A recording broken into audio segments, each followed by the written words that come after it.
বড়মুড়া পাহাড়ে দুই গাড়ির মুখোমুখি সংঘর্ষে শিশু মহিলা সহ আহত মোট 5 জন। জানা গেছে তেলিয়ামুড়া থানাধীন বড়মুড়া পাহাড়ে আসাম আগরতলা জাতীয় সড়ক ধরে যাওয়া TR060389 নম্বরের একটি মারুতি ইকো গাড়ি এবং TR01 BB0618 নম্বরের একটি ছোট যাত্রীবাহী মারুতি গাড়ির মধ্যে মুখোমুখি সংঘর্ষ হয়। গাড়ি দুটোর মুখোমুখি সংঘর্ষে আহত হয় ইকো গাড়িতে থাকা মোট 5 জন যাত্রী। আহতদের মধ্যে রয়েছে একটি শিশু। জাতীয় সড়কে এই ভয়াবহ যান দুর্ঘটনা প্রত্যক্ষ করতে পেরে স্থানীয় লোকজন আহতদের উদ্ধার করে তেলিয়ামুড়া মহকুমা হাসপাতালে নিয়ে যায়। তারপরে অস্তে দিলে আমরা গাড়ি চালাই আইতাছি, আমরা সাইডে আমরা ছিলাম, হে মদ খাইয়া ওভার লুট গাড়ির ভিতরে মদের বোতল, হে রং সাইডে আই আমরা বাড়িটা দিয়ে ট্রেনের ভিতরে ফেলাইছে।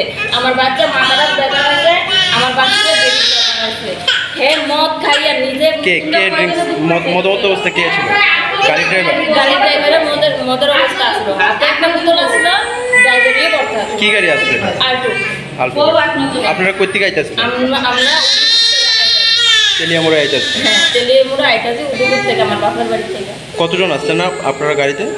আমরা গাড়িতে 6 জন আসছি।